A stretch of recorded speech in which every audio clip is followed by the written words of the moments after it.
From UFOs to psychic powers and government conspiracies, history is riddled with unexplained events. You can turn back now or learn the stuff they don't want you to know. A production of iHeartRadio.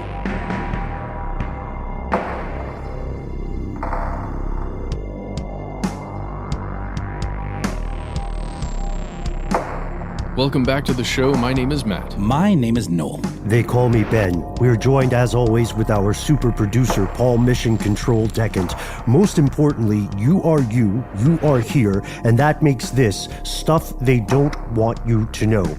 Today, we are investigating a mystery, and spoiler alert, it is not one that we are going to solve in today's episode. What are we talking about? Well, let's take a somewhat circuitous route here. Let's start comparatively local and consider the sun.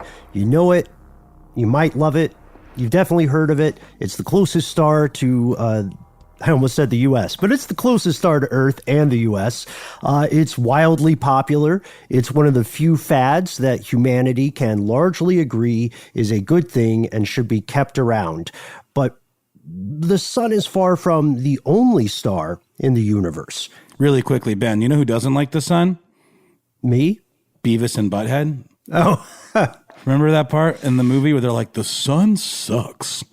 That's all I got. Sorry. Please, carry on. I think I'm there in the desert, feeling the effects. Yeah, exactly. Dehydration and yes, sunlight. Indeed. I was going to say, my skin also is not a big fan. But it is also the life giver of, it is the light bringer, if you will. There we go. So if you're, standing on Earth and you look out, you see our sun. That's definitely the most prominent star out there. But if you continue to look, even with the naked eye, if you're far enough away from a city, you can see that these things are everywhere. And then you imagine just that there are billions of galaxies out there in the vast nothingness.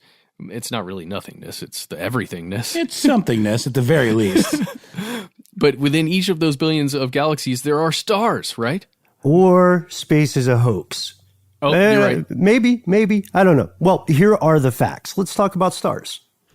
Okay, so cool. If you look in one very specific direction out there into the cosmos, and then you travel, let's say 75 million light years away from the Earth, you will find yourself in the Kinman Dwarf galaxy. It's also known as PHL 293b or Phil 293b. There's a massive star inside this little dwarf galaxy. It's fairly little dwarf galaxy that is inside the constellation of Aquarius, if you're looking out there and looking at constellations. Yes, this object in question is known as a luminous blue variable star, or LBV, and part of me wants to just pronounce that LBV, but it doesn't roll off the tongue the way Phil does. Matt, you win with that one, sir. But it's about 2.5 million times brighter than the sun. At least at one point in time it was. So, Ben, what's the skinny? What happened with this like big brother to the sun that is now no longer that thing? Yes, astute listeners, you may notice that we have started speaking in past tense about this star. Here's what happened. This star is already relatively well studied in the modern day. Astrophysicists, astronomers, and so on had investigated it for the better part of a decade, from about 2001 to 2011. There's nothing unusual about that. That is the routine research that scientists will do. This star, however, was different in that it was nearing the end of its stellar life. That's right. Stars, just like people or living things, do have a finite span of time in their existence. And this star was in its older days. It was elderly. It was an elderly star, for lack of a better word. And it was also subject to these weird, unpredictable variations in brightness. So, Noel, you had said this LBV was about 2.5 million times brighter than the sun. It was, but it wasn't consistently at that brightness. And this was pretty baffling. Stars like this are candidly pretty rare, but they are not unknown. So again, still, this star was not unique yet. A handful of these have been discovered already. However, when people saw these fluctuations in brightness, some enterprising astrophysicists also recognized it as an enormous opportunity for possibly groundbreaking research. And so they said, out of the multitude of stars in the sky, we want to turn the telescopes back to this one and see if there's anything else we can learn. Yes, a doctoral astrophysicist student at Trinity Dublin College did just that. A gentleman by the name of Andrew Allen was very interested in the star. So back in 2019, he and his fellow star enthusiasts, professional star enthusiasts, decided to use something delightfully named the European Southern Observatory's Very Large Telescope. Love it. Just to tell it like it is. And they wanted to use this device to get a closer look at this star as it started kind of approaching its twilight years, the end of its stellar life. And this would potentially really offer some incredible research material, right? Yeah. And it's not as though they were going in, completely blind about what may happen. They had a pretty rough idea of what's going to happen to this star, because stars do a couple of general different things. But usually when a star, that's this much larger and brighter than the sun begins to really end, like truly end, it's going to explode in some form or fashion. And there are several different types of these explosions that we're going to talk about here, but it would explode, and we would notice because we would see it. Even though it's 75 million light years away and it takes that light that long to reach us, we would still be able to observe it. Yeah. And so we know that stars of this size tend to have violent deaths.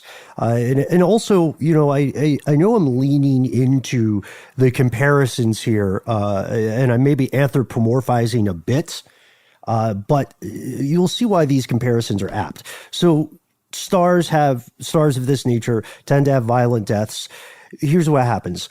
They run out of hydrogen to fuse, right? And then the weight of the star starts squeezing on its core. It gets hotter and hotter and denser and denser. And then the star, almost as if it is struggling to prevent itself from dying, it begins to fuse heavier elements than usual, in sort of a Hail Mary, a last-ditch effort to keep from collapsing. So from carbon to silicon to iron, each of these steps generates heat and pressure, but it's never quite enough. And the fusion of these heavier elements, they don't give the star more energy, so boom, the core collapses. And the resulting shock wave of protons and neutrons colliding will rip the star apart. The outer layers are thrown out into the ink, out into space, and it becomes a supernova. And for a very brief time, comparatively, the star is enormously bright. This massive amount of chaos and pandemonium makes for a beautiful display. Actually, it's weird that for us it's an amazing firework, but it's tremendously damaging to the galaxies in which it occurs. And it's one of those things where if you are observing even the region around a star that is going into supernova or beginning to supernova or has recently gone into that process, you'd be able to see it, because it's not just, if you think about our sun, it's not just kind of that ball of gases that's burning, right? It's now, if you imagine, you've seen it before depicted in movies and science fiction television probably, but it is now kind of coloring the space around it, the darkness around it, right? It looks like a splotch now more than kind of a spherical thing. Because it's all those gases that Ben was talking about, the radiation, it all just kind of looks to have spilled out into the space around it for quite a while. It doesn't just explode and then it's done, right? It doesn't last for a few seconds the way it does in maybe a Star Wars or something like that. It's there and you're observing it again, over the course of several years. Man, yeah. So after the blast, this dense core that's left behind from stellar material might collapse into a black hole or a neutron star. And those are two of space's most head-scratching kind of mysteries, that we really don't know what happens when you get sucked into one of these, or at least not as much as we would like. But that's not what happened to LBV. When Andrew Allen searched for this LBV, he stumbled across a bit of a galactic mystery, sort of like a victim in some kind of cosmic noir detective story. I love this, Ben. The star had just like Kaiser Soze, like that, it was gone. And in order to investigate this mystery and kind of follow the clues, the researchers had to look back at previous observations and snapshots of the star taken in 2002 and 2009. And they discovered something very interesting, which was that the star had been undergoing a very strong, one of those outburst periods that Matt was talking about during that time. Getting rid of, throwing off enormous amounts of that stellar material at a much, much faster rate than normal. I would just like to point out that is not a supernova that right. You're talking about there. Like, it's not an explosion. It's ejecting material the way maybe you've seen the sun with a coronal mass ejection, or some of the filaments that just will escape from the surface of the sun and head out into space. It's a space tantrum. Yeah. Yes. Star tantrum. That's essentially what we're talking about here, but at a much higher rate. That's a very good point, Matt. And so what happened next? Well, the researchers know that this kind of star, variable LBV like this, can experience these space tantrums as they age, and that can cause them to glow more brightly. But what they found was that the outbursts they could prove and trace ended sometime after 2011, right, when routine observation of the star halted. And that meant that they needed to do some space detective work, because sometime between 2011 and 2019, this star simply vanished. So what happened? That's our question today. And we'll attempt to find some answers after a word from our sponsor.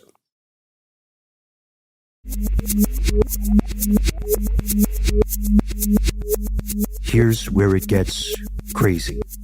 Wait, okay, jury's out. What happened? Well, that's kind of the point of this episode, guys. We don't know exactly what happened, and scientists, even brilliant younger people who are, getting PhDs in astrophysics, who are observing the thing directly, are trying to figure out exactly what happened.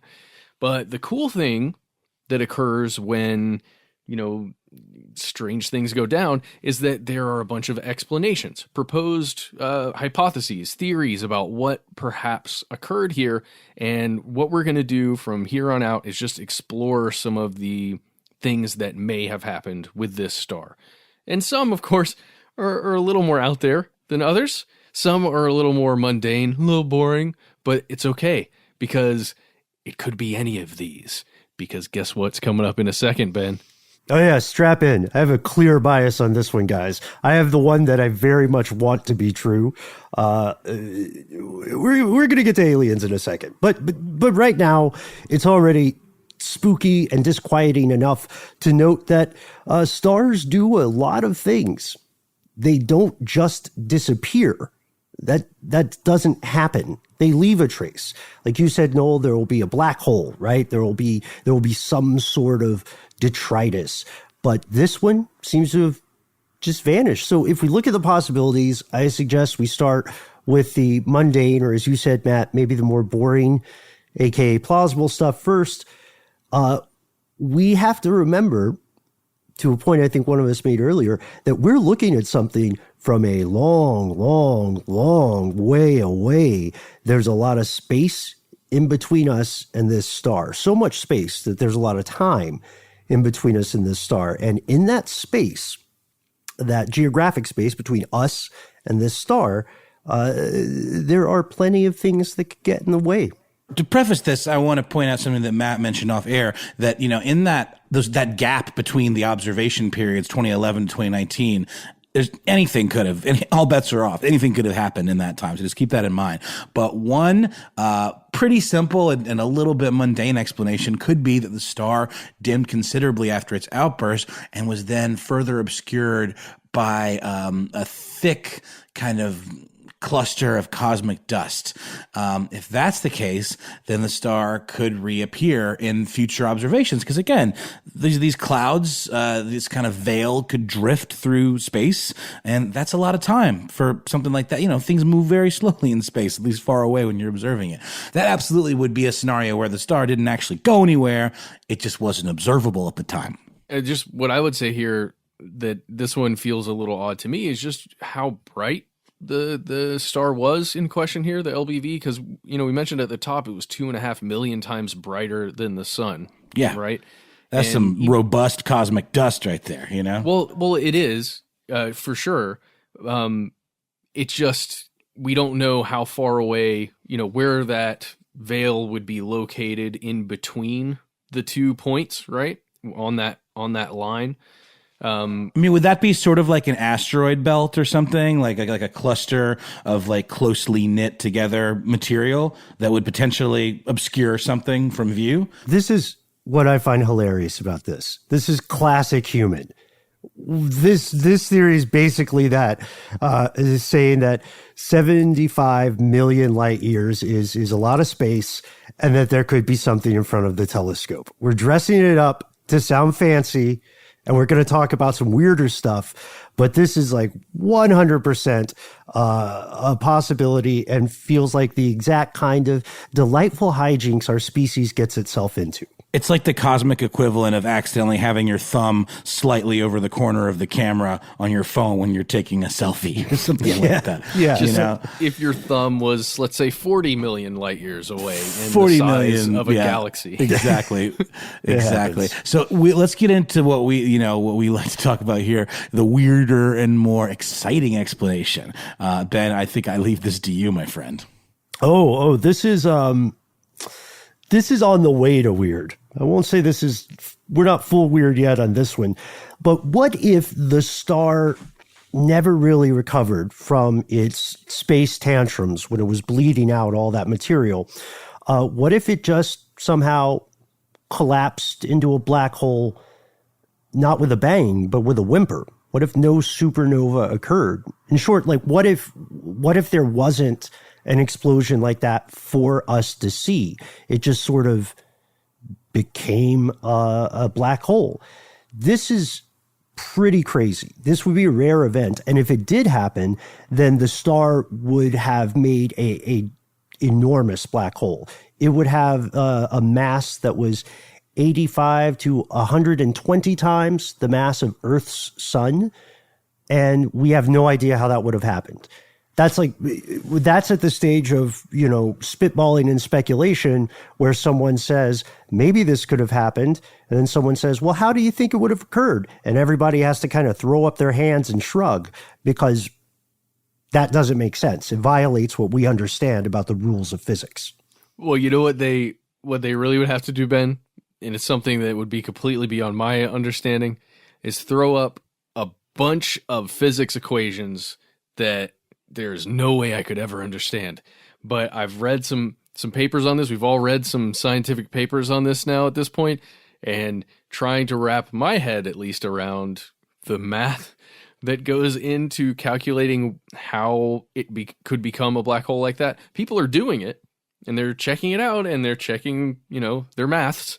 But I certainly couldn't explain it to you on this podcast. But like you said, rare, but could have happened. Yeah, could have. There's another possibility that comes to us through some research, some pretty recent research at Cornell University, right? Is this a step up in the weird spectrum? This is a weird one where it feels more plausible and a little less, I don't know. This one rides the line between mundane and strange. So let's just get into it. I'm good with that. Yeah, it was a project through an article submission to rxiv.org. That is a mouthful, arxiv.org, which is like a database.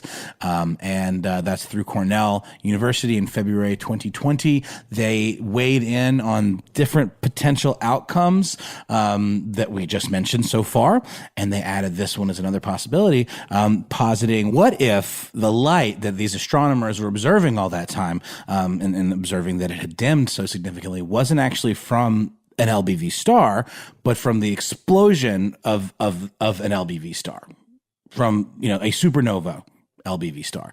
The scientists show that a type 2N supernova could account for some of these previous misinterpretations of that light that would, in theory, have been coming from an active star rather than an explosion.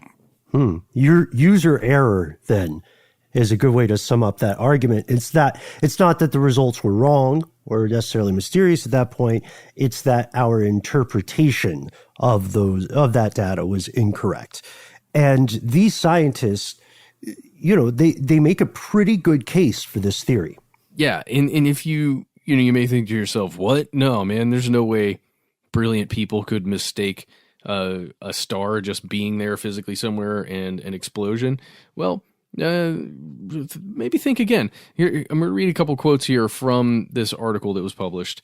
It says, it is possible the SN supernova 2N-like event occurred sometime between September 1995 and September 1998 when no photometry is available. So no actual pictures of this star and of the light being emanated from that area.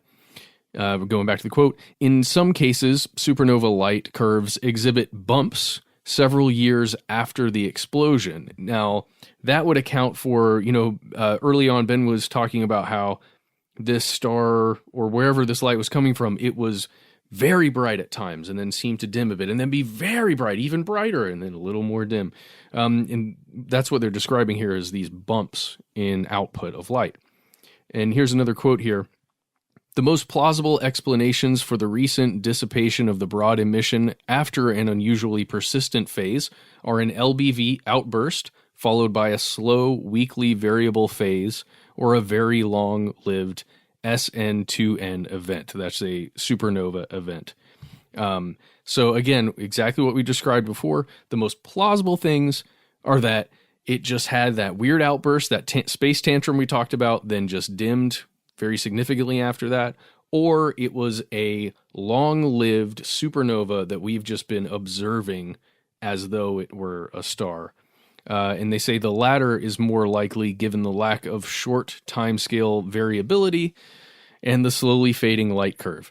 Oh, the language of scientists, everyone. Yeah, you did a really good job of unpacking that, Matt, though. I applaud you. And now I think we're to Ben's favorite part of today's episode when we get legitimately into the weirdosphere here. I'm excited about this one, guys. I think it's going to be I think we'll be unanimous in deciding this is our favorite part. This is our favorite possible explanation. But let's hold the tension just a bit longer. We'll pause for a word from our sponsor, and we'll be right back.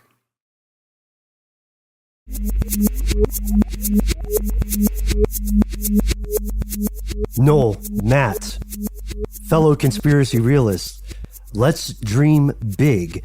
What if this mysterious star was never destroyed at all? What if reports of its death are exaggerated? What if instead of being annihilated, this star was simply tamed?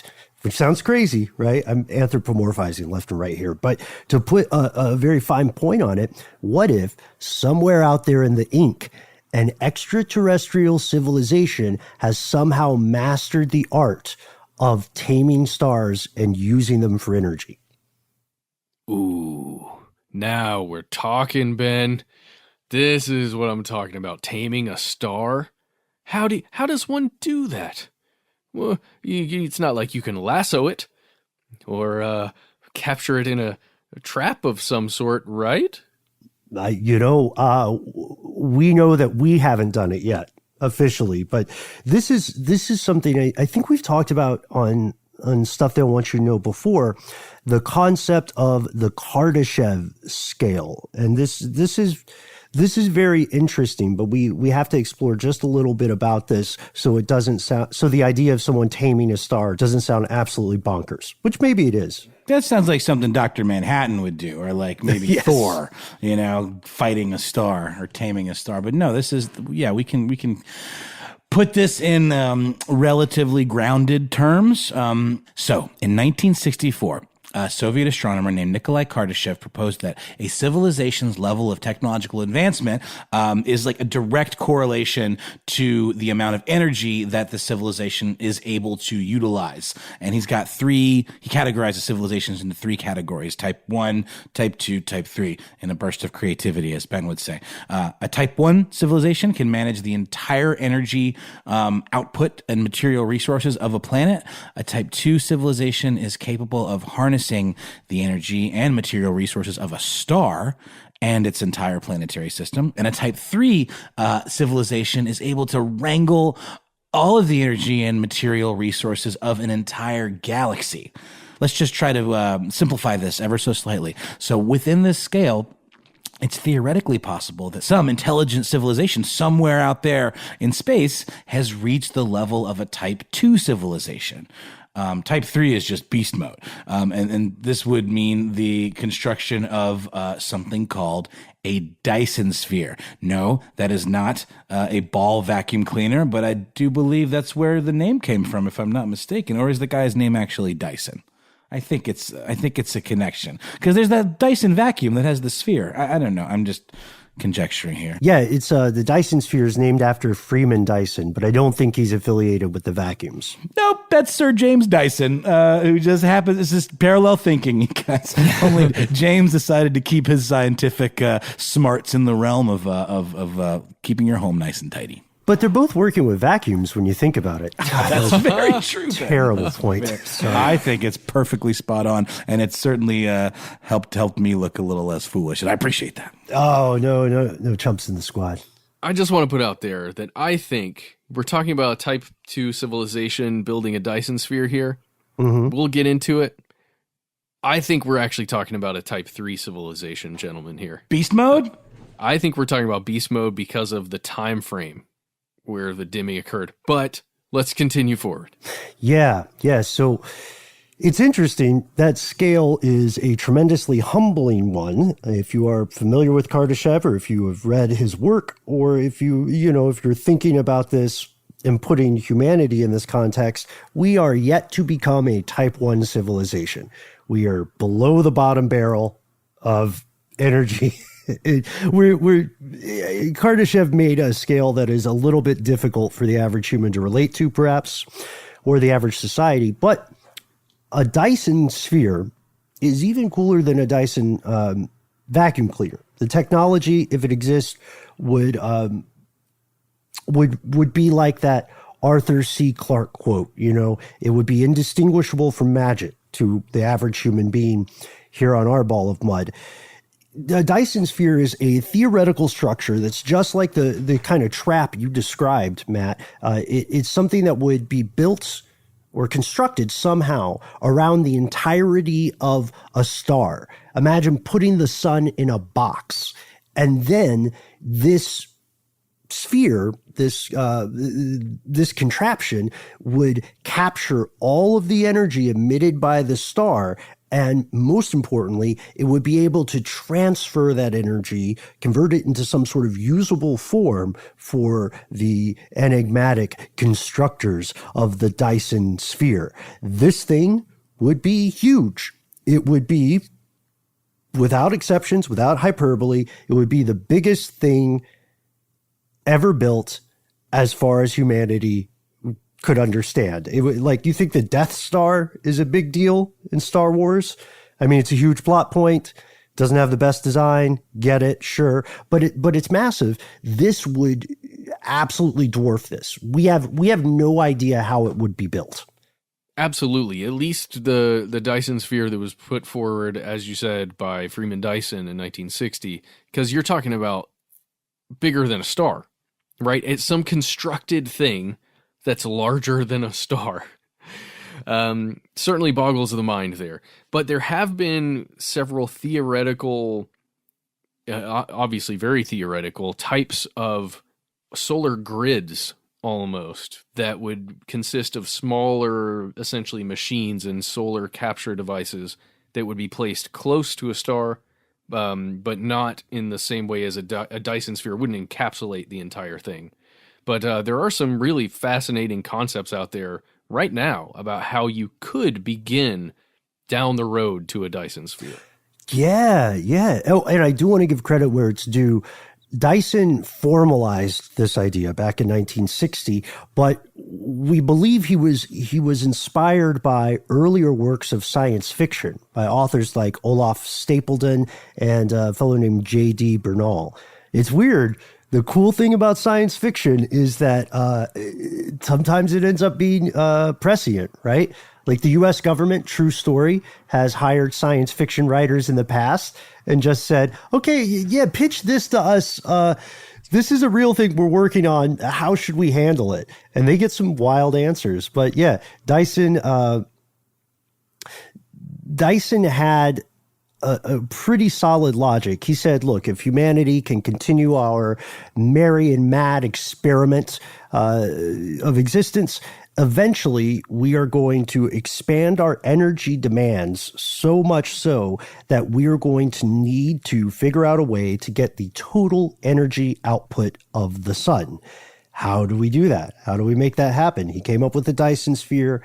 As you said, Matt, it sounds so bonkers, but there are pretty, I don't want to say conclusive. There are compelling and tantalizing arguments for the legitimacy or the feasibility of a Dyson sphere. The craziest thing about this whole notion is that theoretically it's possible. Theoretically, it is possible to build something around a star. I really quickly just want to make a pop culture reference. In the 130th episode of Star Trek: The Next Generation, called Relics, the Enterprise, as they typically do, responds to a distress call, and they discover a Dyson sphere. So a fun way to kind of see it sort of fictionalized, because there's some science behind it, but it's one of those things that's a little nebulous, right? Like it's conceptually possible, but it's also like a thing in Star Trek that they're presenting as though it's real, but we're not really there yet technologically to actually make that happen. And just to reiterate, that was Star Trek: The Next Generation, Season 6, Episode 4, aka the 130th episode of the show, called Relics. I love Star Trek. I do too. Parts of it are corny, but oh man. I find it very relaxing and comforting. I'll put it on before bed sometimes. It sort of lulls me into a nice space trance.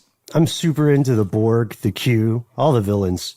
Oh yeah, totally. I want to put this out there because I just am not fully understanding. I pose it to you guys as a philosophical question.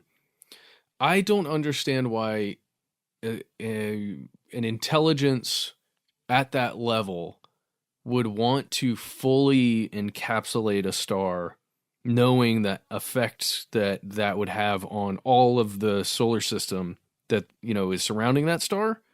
Like, it feels like you'd want to capture the energy or enough of the energy of that star while still allowing it to keep, the functionality of the solar system.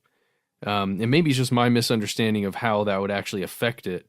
Because you certainly wouldn't be sending heat anywhere throughout the solar system anymore if you put a Dyson sphere on the thing. You're saying it would affect like gravitational balance or something like that, or what? Well, I mean, if there's any, I guess you'd want to identify a star that doesn't have any life on any of the planets or observable life on any of the planets.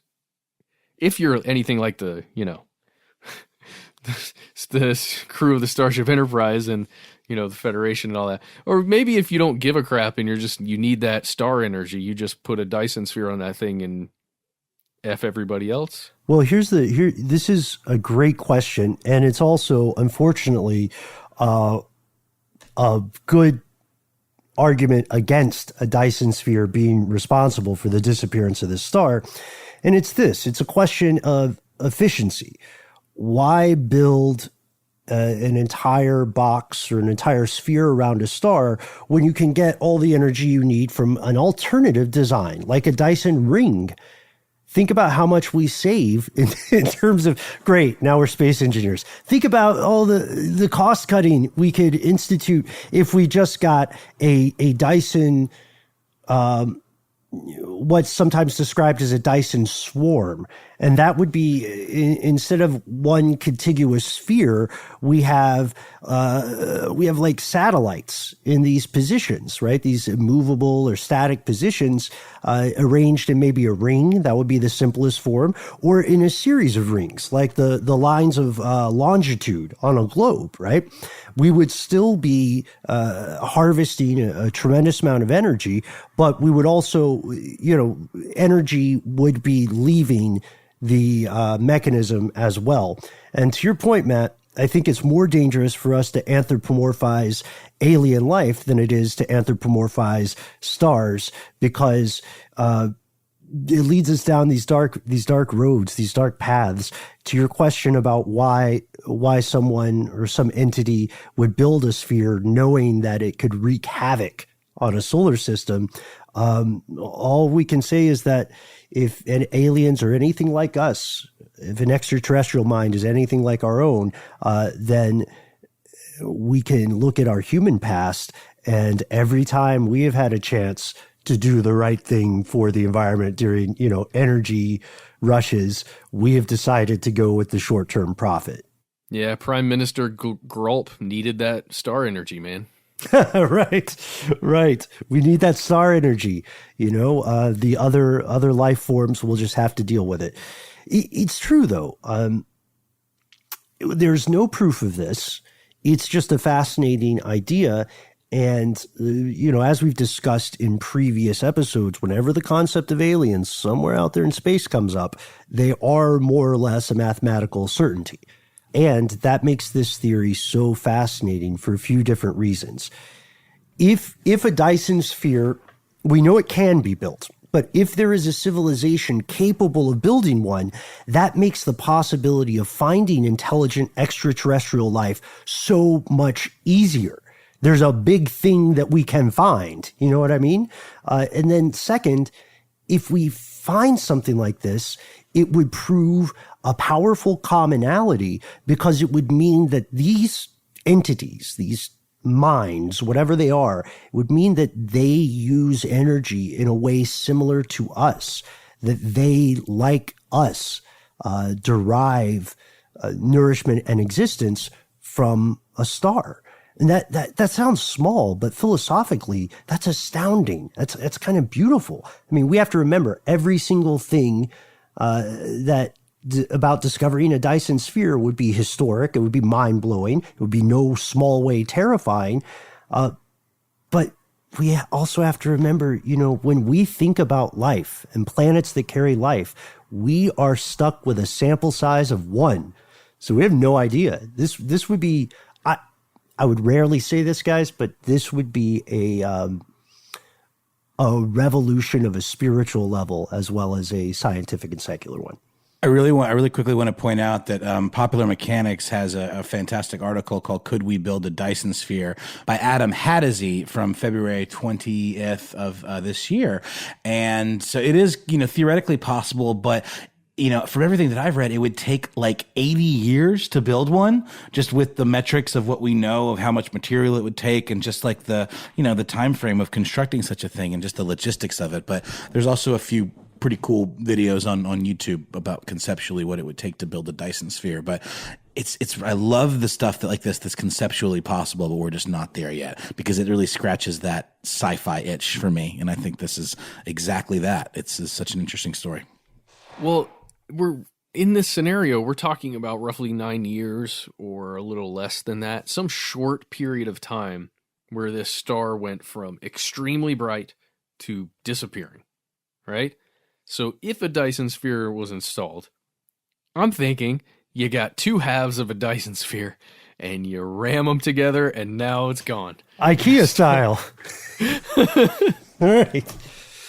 I love it. Some assembly required, right? Yeah, that would be like a 1 million page IKEA manual, Maybe it's also super simple. Maybe it's just the equivalent of one very vague assembly sheet, and it says, take Dyson sphere half A, noted as A, and attach to B, noted as B. I don't know. I've been assembling a lot of a lot of furniture from sketchy places recently, and I'm loving I'm loving the genre of writing that the instructions are in. But you guys are right.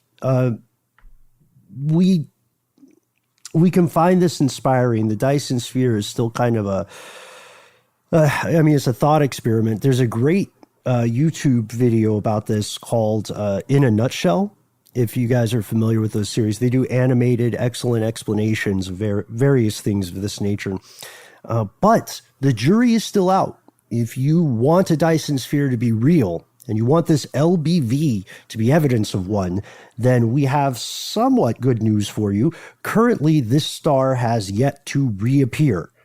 No one has confirmed whether it transformed into a black hole, whether there's some kind of cosmic flotsam and jetsam in between the telescope and the star. And we don't know if it got bound into a Dyson sphere. We don't know what happened. There was no supernova. There was no sudden burst of light, no dying scream of emitted energy. Instead, like a drowning sailor, this enormous star just sort of slipped beneath the waves. Also, on a somewhat depressing philosophical note, because of the passage of time, we have to realize that if this civilization existed, they existed 75 million years ago. So even if they were there, our odds of finding them now are very, very, very, very, very low as we understand them. We should have ended on a higher note. Sorry. It's all good. I do like that we're ending here with a mystery, because it gives us, something to look forward to. Because we will find out what happened to this star or this supernova. It's just going to take time. Thankfully, it won't take 75 million years, light years, but it will, we'll get there. What if there's some deep space equivalent of a Leviathan or a Kraken, and it's like a life form and it like eats stars? What if there's a star eater out there? Oh, no, thanks. Just swimming past the star for an elongated period of time. Stuff of nightmares right there, gentlemen. We want to hear from you, folks. Thank you, as always, so much for tuning in. What do you think happened to this LBV? Can you solve the mystery of a star that, again, just disappeared? We've posed various theories, again, as Matt said, ranging across the spectrum of plausibility. But what did we miss? What do you think? What would be the wildest thing that could happen? What do you think is the most likely thing that could happen? And what should we be looking for when we search the sky at night? Besides giant Dyson space vacuums. whales or space whales? No. Yeah. God, yeah, I do. Now I just want to see that. Has that ever been depicted? I'm gonna start just a Google search where giant space whales. We're gonna build it somewhere in some Didn't we story. talk about space whales in a recent episode? And I incorrectly said that Mobius was a big purveyor of space whales, and he maybe did one space whale, but we looked up pictures. It's definitely a popular sci-fi trope, but it wasn't Mobius. But I don't know. Oh.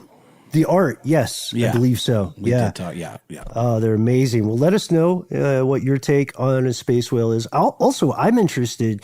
I was thinking about this earlier. If we think about the universe just in terms of size, there could easily be life forms that are larger than our entire planet, and we might never know. It's just, what do they breathe, man? How does that work? Just energy, bro. Just straight space dust. I have no idea, man. Space vibes. Wrong guy. There you go. Radiation, maybe. Maybe they're like, you know how whales have baleen that allows them to filter krill. Maybe they're doing something like. Okay, look, this has nothing to do with this disappearing star. We haven't solved the mystery. We want to hear from you, folks. Let us know. You can find us on Facebook. You can find us on Instagram. You can find us on Twitter, not just as a show, but as individuals. Yes, if you wish, you may find me on Instagram, which is where I hang out. Not really a tweeter, but I do lurk occasionally, and I'm trying to get more into it just because of all the smart folks out there on Twitter making crazy, weird Twitter communities out there that I feel excluded from. But for now, I am an Instagram-only user at HowNowNoelBrown. And should you wish to take some weird detours in your daily interneting, you can find me at Ben Bolin HSW on Twitter or at Ben Bolin on Instagram. And if you're not into social media, you can give us a call. Our number is 1-833-STDWYTK. Please give us a call. Let us know what you think. I apologize that we do not say that in unison anymore. It became much harder than we expected when attempting to do it over a Zoom call. All the things we've lost from COVID, you guys. People are saying it at home along with us. We can hear you through the void. Mm-hmm. And I will say, I don't know, go ahead and leave us some messages. We've got a big old backlog that we need to start curating, and we're already in the process of doing so. And there may be some opportunities to hear yourself on the show coming up in the near future. And then, if your phone isn't your thing and you want to, maybe you don't want to go on the social media, but you still want to like participate in the stuff they don't want you to know, extended universe, go to Apple Podcasts, leave a cool review. Help fight the trolls, you guys. We'd very much appreciate some kind words on Apple Podcasts. It helps people discover the show and pushes some of those mean ones further down in the list. Yes. And in general, if you don't want to do any of those things, but you still want to let us know what you think, or you found something interesting that you want to share with us, please write to us. We are conspiracy@iHeartRadio.com.